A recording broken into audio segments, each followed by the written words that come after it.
Hai, kita bertemu lagi di sesi yang kedua ini sama tamu kita, Bung Teguh, seorang musisi, seorang penulis lagu, seorang arranger. Tadi kita akhirnya menemukan jawaban, rupanya ia mulai memberi roh, memberi kesempatan Bung Teguh ini untuk bangkit Jakarta itu adalah sebuah tempat di Jakarta namanya Bulungan. Ya.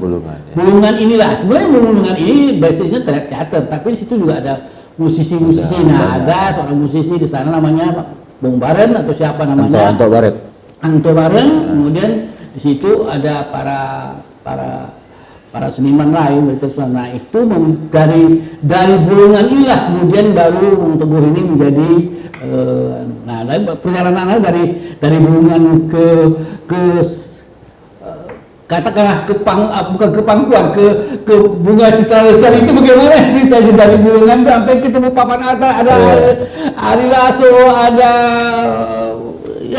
Krisdayanti dan lain-lain semuanya seperti itu. Bagaimana ceritanya tuh? Ya di Bulungan tuh saya 2 tahunan kali ya. 2 tahunan. Mangkal di sana ya. Nah, tidur di sana, tinggal di sana. Anak saya bini saya di Jogja. Karena masih sampai dia selesai kuliah. Ya.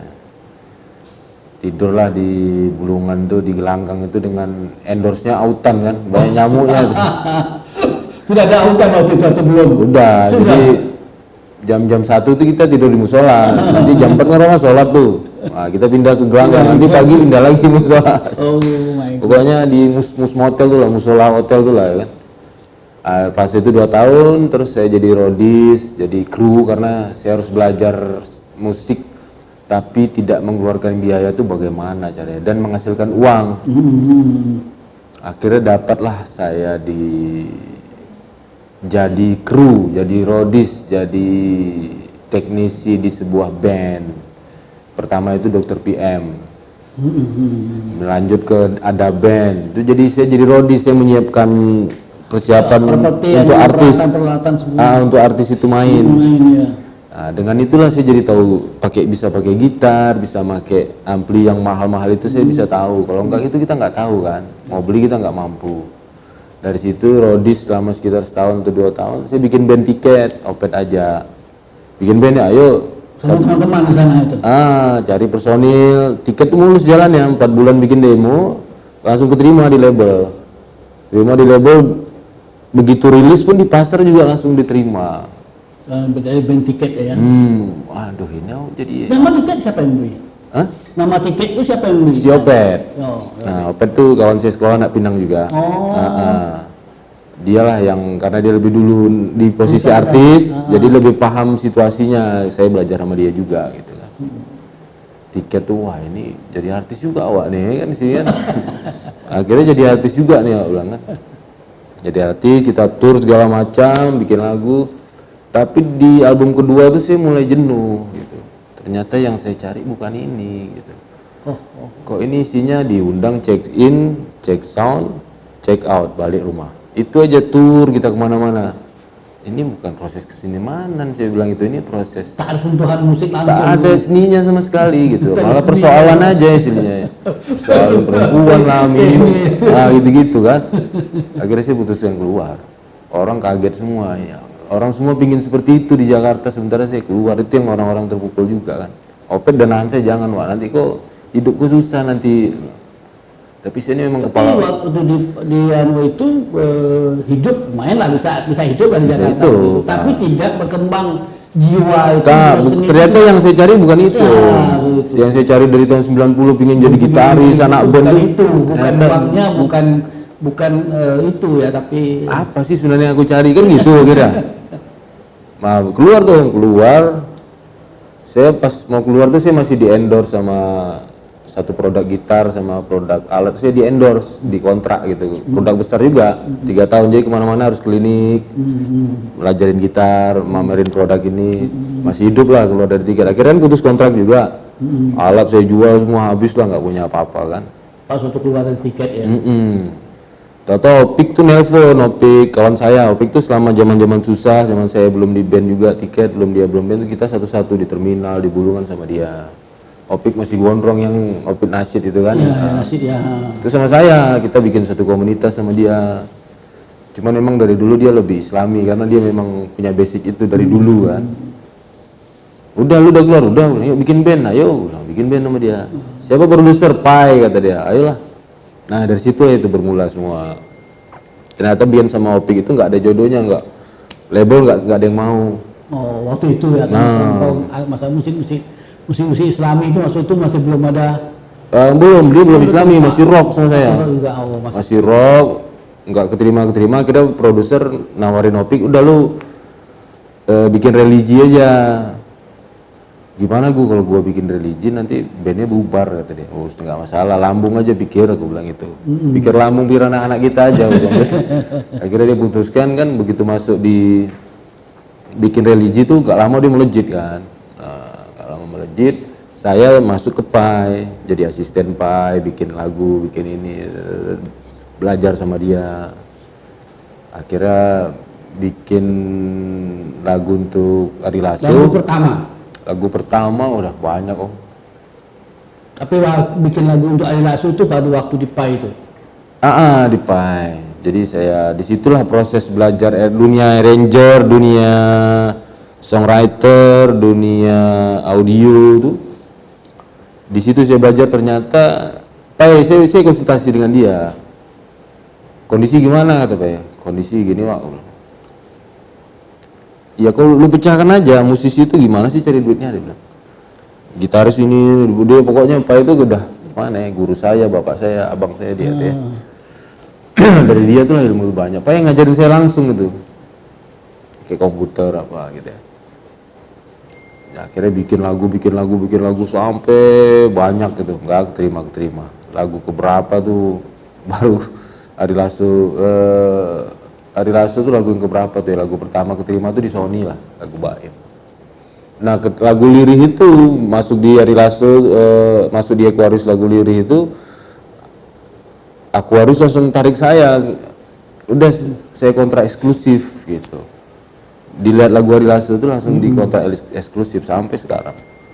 Jadi semua lagu saya nyetor aja ke Aquarius. Prosesnya seperti jadi dari Ari Lasso itu lah langsung berhubungan dengan artis, dengan penyanyinya, tidak langsung. Jadi Aquarius itu hanya mengelola karya semacam manajer Anda lah. Gitu. Publisher, legalnya semua dia yang ngurus. Gitu. Ini proses Anda menciptakan lagu-lagu yang itu dengan kemudian dinyanyikan oleh para penyanyi papan atas itu. Anda menciptakan lagu dulu untuk versi Anda, lalu dia menyanyi, atau dia yang minta bikinkan lagu lagu seperti ini, prosesnya seperti apa gitu? Kalau saya kayaknya mungkin solo face-nya kurang ya. Sekarang saya sama Dewi ada penulis terkenal tuh Dewi tuh. Dewi Lestari. Bukan, dia Dewi tuh penulis seperti saya, cuman penulis lagu. Saya banyak sama dia kan. Nah kalau dia bayar request gitu, misalnya si BCL minta sama dia. Lagunya seperti ini. Dia gitu. Kalau saya enggak, saya bikin tiap hari. Saya bikin syairnya Anda yang menciptakan. Iya. Jadi saya datang ke studio tuh hanya bikin lagu, saya taruh, udah jadi taruh, nanti bikin lagi. Saya enggak. Jadi itu dulu maunya Anda. Jadi dia banyak di sini gitu. Kalau enggak kita keluarin, pusing kita om. Jadi harus dikeluarin dong gitu. Artinya tidak membunuh seni Anda. Artinya penyanyi papan atas itu yang terkenal itu tidak membunuh naluri seni Anda. Jadi orang label itu nunjuk saya karena taste gitu. Bukan karena lagu Anda, lagu-lagu Anda ciptakan itu. Gitu ya. Jadi kalau dia ngundang Dewi atau dia pakai Pai, taste-nya begini, kalau pakai ini pakai begini. Anda membentuk pasar sebetulnya dalam konteks pemikiran yang lebih serius, sepertinya lagu-lagu Anda yang mampu pasar. Jadi misalnya BCL terkenal segala macam menyanyi lagu Anda itu bukan karena dia itu terkenal, tapi lagu Anda itu membuat dia terkenal. Anda membentuk pasar sebetulnya dalam konteks. Ini yang maksud saya bilang, penyanyi Tanjung Pinang atau musik Tanjung Pinang yang memberi warna kepada musik Indonesia. Jadi Anda ini memberi warna kepada musik Indonesia. Alhamdulillah. Anda yang mencipta lagu. Sebenarnya yang dibeli itu egois saya gitu. Ego Anda, visi Anda, pemikiran Anda, taste Anda, rasa seni Anda itu yang wujud dalam lagu dan itu yang dinyanyikan orang. Iya betul. Itu kan hanya bukan by request gitu. Bukan request. Bukan. Saya lukis, jadi orang datang, paten beli dia gitu ya. Jadi tidak membunuh manusia karena tidak ada by request itu Anda tidak dibunuh. Alhamdulillah. Itu yang Anda bertahan. Ya. Saya pegang betul itu. Alhamdulillah Bang. Itu apa Om, betul-betul peta-peta itu memang harus bisa kita petakan dan harus bisa kita apa ya maksudnya demi bertahan kan. Demi bertahan. Kan saya bilang Anda syairnya juga Anda yang menulis. Iya. Dan itu Anda membaca puisi-puisi orang, karya-karya orang. Tak ada. Tidak. Tak ada. Betul-betul dari dalam diri Anda sendiri. Dan tak pernah. Anda ini seorang penyair juga sebetulnya. Anda penulis lagu. Ya, sebetulnya. Saya suka baca dulu ada buku Pramudia Anantatur, tapi tidak begitu inilah. Itu tidak maksud saya. Saya suka baca-baca tapi tak begitulah. Paling kadang-kadang gaya biar dilihat penulis aja kan. Banyak bukunya, padahal nggak saya baca juga gitu. Cuman buat gitu-gitu aja. Bahkan saya nulis lagu itu pun nggak pakai kertas gitu. Jadi langsung aja gitu. Langsung rekod ya saya bikin. Jadi saya suka dengan sesuatu yang mengalir gitu. Misalnya saya pergi ke suatu tempat, itulah saya bekerja gitu. Misalnya ke Bakau tuh saya bekerja tuh. Ya jadi sejak mulai itu di Nusantara sekarang sampai Jakarta tuh berapa jumlah lagu yang sudah Anda ciptakan dan siapa-siapa saja yang pernah menyanyikan lagu Anda selama Jakarta? Kalau yang hits tuh mungkin cuma beberapa lah, paling 15 lah. 15. Yang top hitnya itu yang bertahan sampai sekarang lah. Tapi lagunya sudah banyak menurut saya mulai. Wah, udah ratusan lah. Ratusan lagu sudah ciptakan. Tapi saya nggak tahu kapan itu, mungkin tunggu saya tak ada baru naik lagi itu kali. Iya. Banyak.